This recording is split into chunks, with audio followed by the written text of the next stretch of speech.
Morning বন্ধুরা, তোমরা কেমন আছো? আশা করি সবাই ভালো আছো। আমিও খুব ভালো আছি। আর সকালবেলা এখন স্নানটা করে আগে ভাবলাম যে ফুলগুলো তুলে নিই।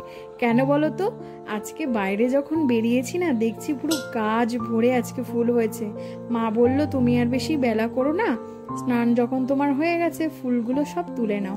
আর আমার মনটা এত খুশি হয়ে গেছে কেন বলো তো বন্ধুরা, মানে আমি সবসময় এটাই ভাবি যে আমার গাছে যেন ভর্তি, পুরো একদম গাছ ভর্তি করে ফুল হোক, আর সেই ফুল দিয়ে আমি আমার ঠাকুরকে ভালো করে সুন্দর করে সাজিয়ে পূজা করব।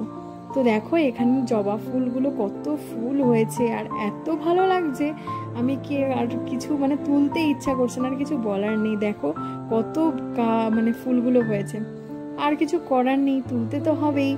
আর তুলতে তুলতে ঠাকুরকে একটাই কথা বলছিলাম যে এই ফুলগুলো তো তোমার কাছেই যাবে, তোমার চরণেই আমি দেব, তো তুমি আমার গাছে আরও পরের দিন আরও যেন তোমার চরণে দেওয়ার মতন আরও অনেক ফুল যেন আমার হয় গাছে। আর সত্যি বলতে নেই, এই গাছটা আমার সত্যি অনেক ফুল দেয়। দেখছো কত কুড়ি, গাছের পাতায় পাতায় কুড়ি পুরো ভর্তি, জানো তো।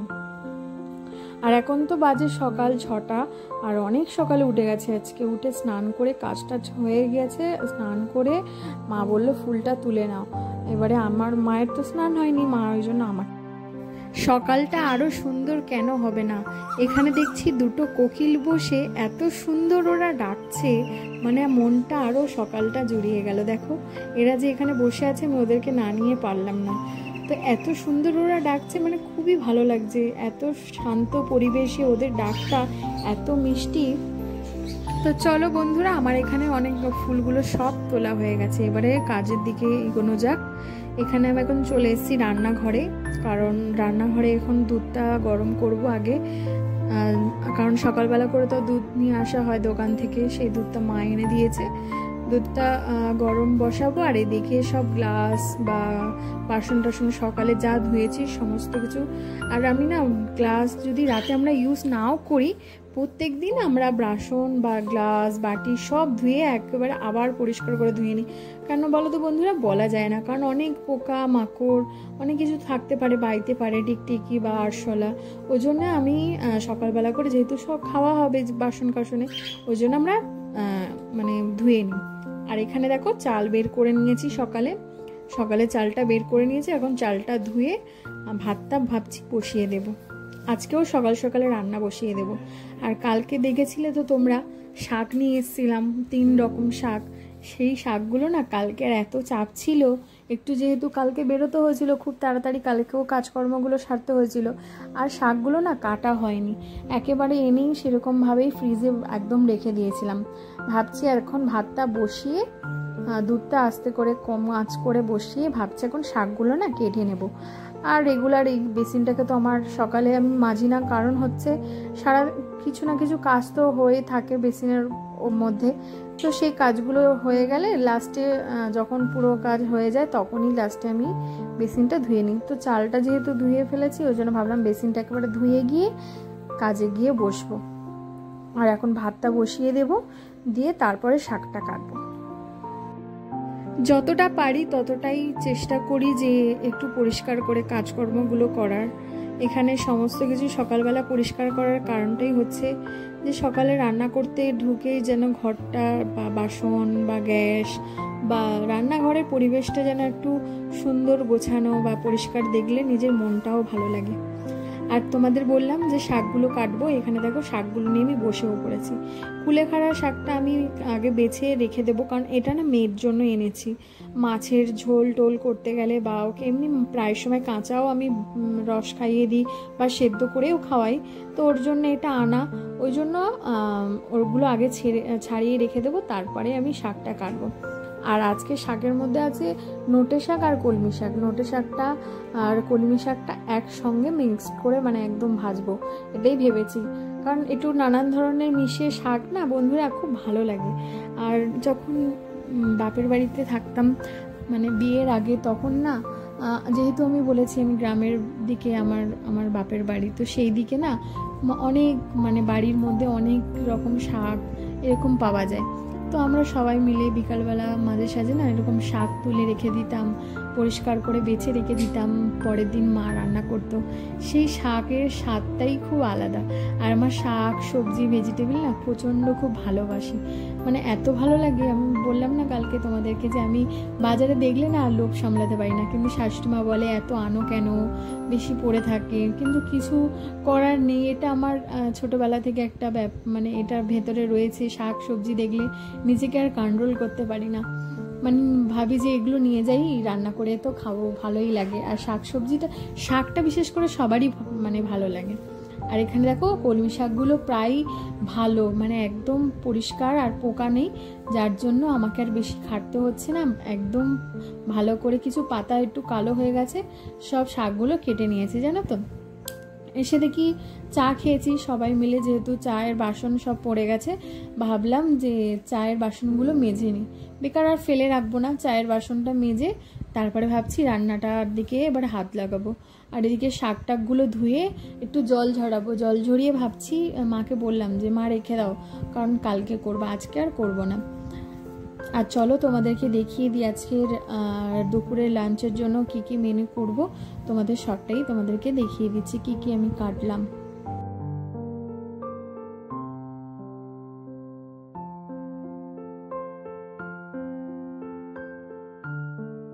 চলো এখানে আমার বাসন ধোয়া হয়ে এসছে, এবার তোমাদেরকে দেখিয়ে দিই। এখানে আমি কেটেছি আলু আর উচ্ছে, সরু সরু করে আলু উচ্ছে কেটে নিয়েছি। আর এখানে কেটেছি দেখো পেঁপে, এই পেঁপেটা হচ্ছে চিংড়ি মাছের, আলুটা হচ্ছে মাছের, কাতলা মাছের। আর এখানে চিংড়ি মাছ আর কাতলা মাছ আমি বের করে নিয়েছি।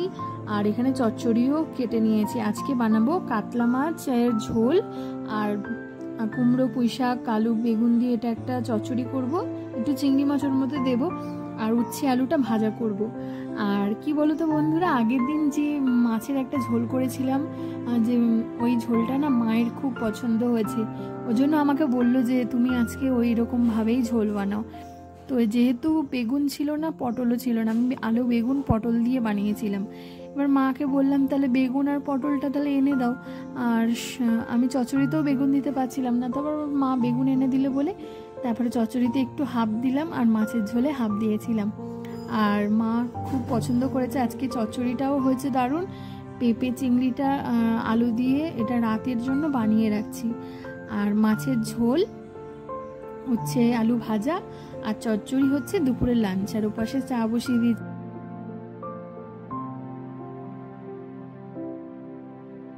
পেঁপে আলু চিংড়ির তরকারি আমার কমপ্লিট। আর এখানে আমি মাছের ঝোলের মানে এটাও বসিয়ে দিয়েছি, মাছের ঝোলটাও আমি এখানে বসিয়ে দিয়েছি। আলু বেগুন পটলটা একটু ভেজে নিয়েছিলাম আগে, জানো তো, ভেজে নিলে না খুব দারুণ টেস্ট হয়। আর এখানে জল দিয়ে দিয়েছি, কালো জিরে দিয়ে টমেটো আর ধনেপাতা দিয়ে আজকে ঝোলটা খুব ভালোভাবে বানাবো। এখানে আমার চাপা দিয়ে রাখি, ততক্ষণে বাসনগুলো না মেজে নিই, কারণ অনেকগুলো বাসন পড়ে গেছে, ওই জন্য বাসনগুলো মেজে নিচ্ছি।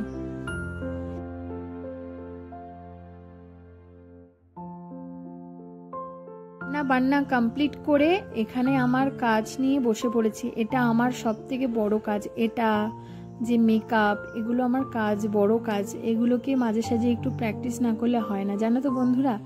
আর এখন তো সিজন অনেকটা অতটা নেই, মানে সিজনটা মানে সেরকম বিয়ে এখন সেরকম নেই, মানে সবারই অফ যেহেতু। তো যে আমরা বাড়িতে যেহেতু এখন সবাই রয়েছি, তো এগুলো প্র্যাকটিস না করলে না হাতটা বসে যায়, ওই জন্য কাজের মাঝখানে এটাকেও একটু টাইম দিই। আর দেখো এখানে মা নিয়ে এসছে কলা পাতা, আমার প্রিয়, মানে আমি তো পাগল হয়ে গেছি, আমি উঠে পালিয়ে এসেছি।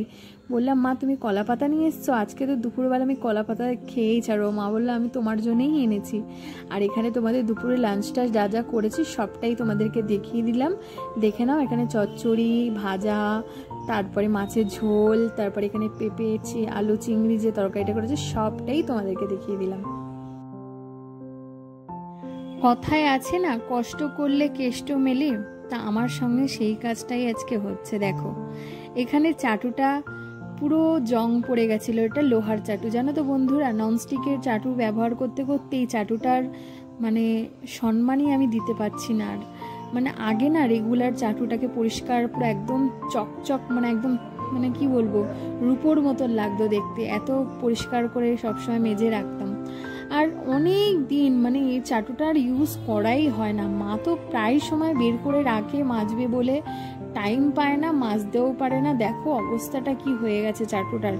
আমি তো জেদ ধরেই নিয়েছি যে আজকে আমি চাটুটাকে একদম চেঞ্জ করবই। আর দেখো ফাইনালি ওর রূপটা দেখো কিরকম বেরিয়ে গেছে। মানে আমি যদি জেদ একবার ধরে নিয়েছি যে সেই জেদটা আমি কমপ্লিট করেই ছেড়েছি। আর এরকম করাতে মা তো দেখে খুব আনন্দ পেয়েছে। মা বললো একটু তেল লাগিয়ে রাখো, কেন বলো তো, লোহার চাটু তো আবার জং পড়ে যেতে পারে, তো ওই জন্য আমি একটু তেল মাখিয়ে রেখে দিলাম। তো কেমন প্রথমে ওর হাল ছিল সেটা তো তোমরা দেখলে, আর এখন ওর চেহারাটা কিরকম হয়ে গেল। তো এটাই হচ্ছে ব্যাপার, যদি সবাই একটু ধৈর্য ধরে, কষ্ট মানুষ যদি একটা সময় করে না বন্ধুরা, তো দেখবে একদিন না একদিন সেই সব মানুষগুলো মানে ভালো কিছু একটা ফল পেয়েই যাবে।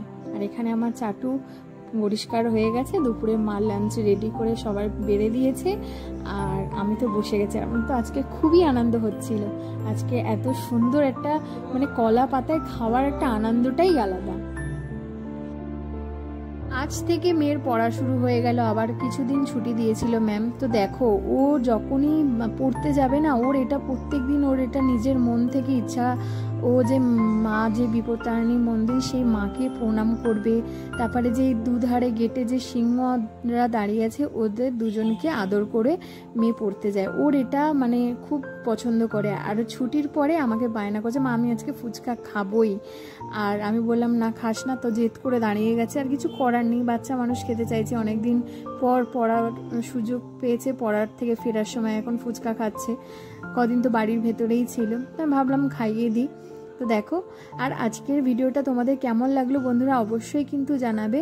আর ভালো লাগলে লাইক কমেন্ট করে দিও। আর আমার চ্যানেলে যারা নতুন সদস্য তারা আমার চ্যানেলটাকে সাবস্ক্রাইব করে দিও। আবার তোমাদের সঙ্গে নতুন ব্লগে দেখাবে। চলো টাটা।